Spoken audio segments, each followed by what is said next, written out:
These are the Pinebrook Apartments here at 5000 Bell Terrace.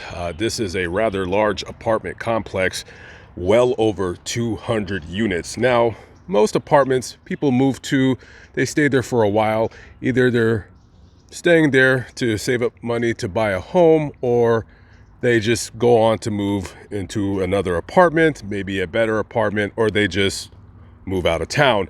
So over the course of several decades, hundreds and hundreds and hundreds of families have moved in and moved out of this very apartment complex. Now, almost 35 years ago, one of those families that was living here at the time were the Martinez.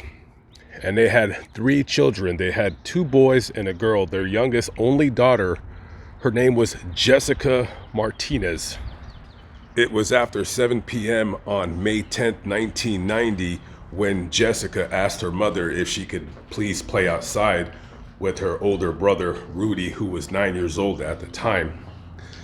And even today, this neighborhood is pretty safe. There's not a lot of riffraff around here, and me looking at these apartments, everything looks nice. Everything is well cared for. The lawns, the grass here, they're well manicured. So Jessica's mom at first told her, no, it's getting late or whatever, and she begged and pleaded with her mother if she could please go outside. So she finally relented and she said okay, and I'm sure that she told her son Rudy to keep an eye on her. It was somewhere out here in the front of the apartment complex where 4-year-old Jessica was playing in the dirt. She had some McDonald's cups and she was just scooping dirt, pouring dirt, scoop it again, and repeat. Her brother Rudy was playing close to her, and their mother said, hey, go get Jessica, it's starting to get late. Rudy comes outside to where he had just seen Jessica playing in the dirt, and she was no longer there. So he starts calling her name, running around in between this apartment complex, and she's nowhere to be found. He runs back into the apartment and he tells his mom, I can't find her. Immediately, she starts looking along with some other neighbors, and then they would quickly call Bakersfield police. So Bakersfield police, they come out here, and next thing you know, there is an all points bulletin. We're looking for a 4-year-old girl, asking all of the neighbors, a lot of neighbors in this rather large apartment complex, and you're across the street, you're knocking on all these doors. Many apartments in this area, and they're all rather large. Have you seen my daughter? Have you seen Jessica Martinez? And they start printing flyers because that day Jessica would not turn up, and it would go from 1 day to 2 days. Then all of a sudden she's in the newspaper, she's on the news, she's on TV, and 3 days pass, 4 days pass. We go to May 10th, 1990. It's been 10 days since this little girl went missing. Now, at that time, she was posted on an episode of America's Most Wanted with John Walsh. And the very next day after that episode aired, a man working on a farm about 11 miles south of here made a horrific discovery. We're on the corner of Bear Mountain and Ash Road, 11 miles away. At this very intersection was a cotton field, and a man was riding on a tractor when he came upon something that looked like it was dug up not too long ago. Maybe he was thinking it was an animal or something weird in the ground. As he rode his tractor closer, he discovered a shallow grave with the body of a young child in it.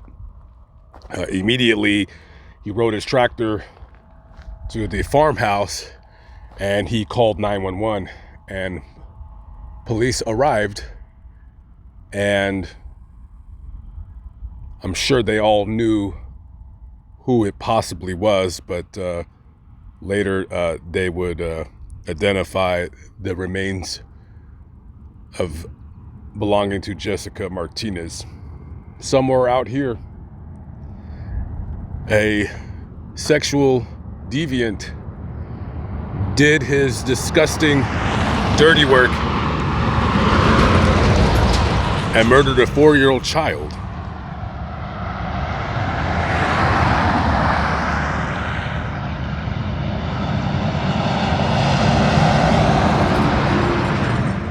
So as the investigation into the murder of Jessica Martinez starts taking place, Bakersfield Police Department Homicide do a background check of everybody that lives in that apartment complex where Jessica Martinez's family lived at. And of all those apartments there, one name sticks out above everybody else's, and that name was Christopher Lightsey. He was a convicted sex offender who had done some time in a California prison, and he also was accused of assaulting 2 other females at a private school. However, he was not convicted in that case.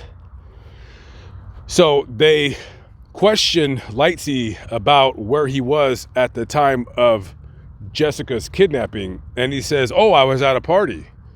I didn't have nothing to do with this. I don't know what you guys are talking about." Now, detectives questioning some of the people that were at that very same party remember that, Christopher had went out on a beer run, but that beer run took about 2 hours. When he comes back, they notice that he looks really fidgety and paranoid. And they had asked him what's wrong, and he just kind of blew him off and said, "Oh, nothing, it's just nerves, I've got something on my mind," or whatever it is that they said. Now, they did take a DNA sample from Christopher. However, it didn't match the DNA that was found at the murder scene where Jessica Martinez's body was found. However, I don't know if that was a full-on DNA profile, or maybe possibly there wasn't enough DNA there to make to make the case for his guilt. I don't think it had any DNA. It could have been the DNA of a kid that she was playing with or whatever. The point is, nothing was found at the scene of the crime that would have indicated that Christopher Lightsey had anything to do with the murder. However, according to detectives who have worked that case, he is the main suspect, and they feel like he is the one that is responsible for her murder. Later on, he would go on to break into 76-year-old William Compton's home in Bakersfield, California, and rob him and kill him in the process. He was later arrested on that case, found guilty, and he was sentenced to death. So currently right now, he's probably on death row, but of course death row in California has been dismantled by the governor of this place. So for the rest of his life, he sits in prison for the murder of William Compton. This is the final resting place of Jessica Martinez.